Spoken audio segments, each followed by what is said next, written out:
Здраво, јас сум Ана. А јас сум Миле. Од денес започнува нашето дружење со вас и со нашите пријатели животните, во домот или надвор од него. За оние кои веќе имаат домашен милени, се надевам ќе им помогнеме во заедничкиот живот, а оние кои немаат, да им помогнеме околу изборот. Во нашата прва емисија одлучивме да разговараме општо за тоа кои се позитивните, а кои негативните карактеристики на одредени раси, па и да запознаеме некои од нив. Во оваа емисија ќе ни гостуваат Ирена со нејзината хаска Арон, Јован Нумовски, претседател на Сдруженијето за заштита на животни Уникорни од Битола, со кој ќе имаме понатамошна соработка, како и доктор Сулемане, кој ќе ни збогатува емисијата со корисни совети околу здравјето на нашите миленици.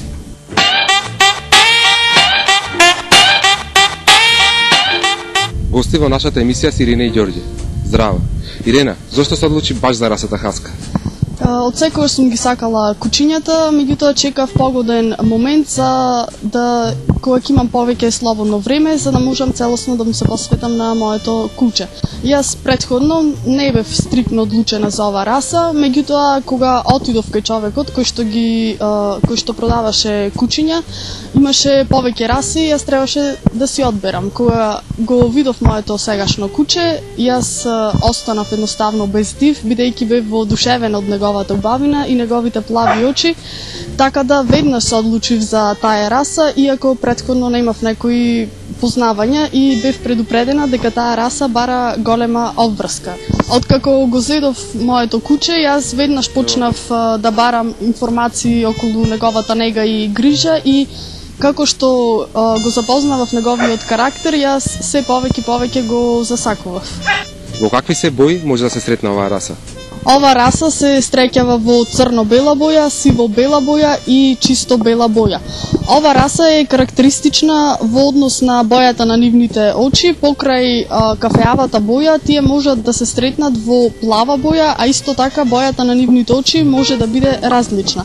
Многу луѓе ги мешаат хаските и маламутите, меѓутоа постојат сличности како и разлики помеѓу нив.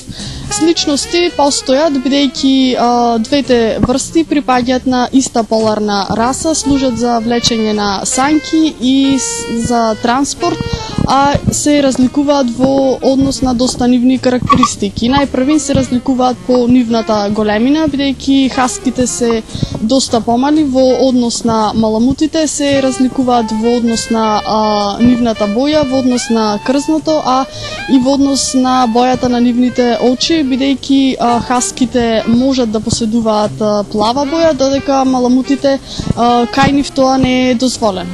Кажи ми како и колку често ја одржуваш неговата хигиена? Ова раса е лесна за одржување, бидејќи бараат неколку пати во годињата капење и чешлање еднаш неделно. А кажи ми како се справуваш во летниот период? Бидејќи овие кучиња поседуваат дебело крзно, големата жештина нив им пречи, јас во летниот период го чувам во домашни услови. Овие кучиња се многу специфични околу исхраната, па кажи ми како се справуваш ти околу неа? Го хранам со купечка храна, бидејќи таа храна ги содржи сите потребни состојки кои му се потребни на моето куче, протеини и минерали, а исто така може, доколку некој сака и нема услови за купечка храна, да го храни со приготвена храна, меѓутоа да гледа да избегнува премногу, односно воопшто да не му дава сол или шеќер. Кажи ми што повеќе кој потекнува?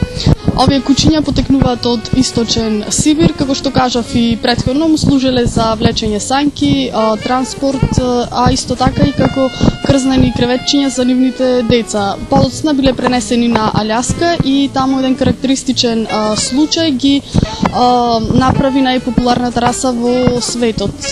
Бидејќи во едно село во Алјаска владееше епидемија на дифтерија и најблискиот серум за нивното излекување се наоѓаше во соседниот град, кој што бил оддалечен 1000 километри. Единствен начин за да се дојде до тој серум беше било влечењето на санки, кој што било предводено од хаската Балтон, така да подоцна ова куче се прослави со својата издржливост, храброст и упорност и за него направена и статуа во Централниот парк во Њу Йорк, а исто така и подоцна се признати како раса во 1930 година.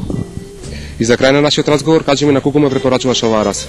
Оваа раса не му ја препорачувам на секој, бидејќи тие се кучиња кои што бараат голема одговорност, бидејќи треба сопственикот да има доволно слободно време кој што ќе му го посвети на своето куче и покрај условите кои што владеат, например било да се минус или премногу горештина, тие кучиња захтеваат значи обавезна прошетка, а исто така и спрема другите карактеристики кои што претходно ги напоменав. Ти благодарам, Милена, за твоето гостување, а на сите наши гледачи кои имаат било какво милениче во своите домови и сакаат да ни гостуваат во нашата емисија, слободно нека не контактираат на нашиот имејл или Facebook.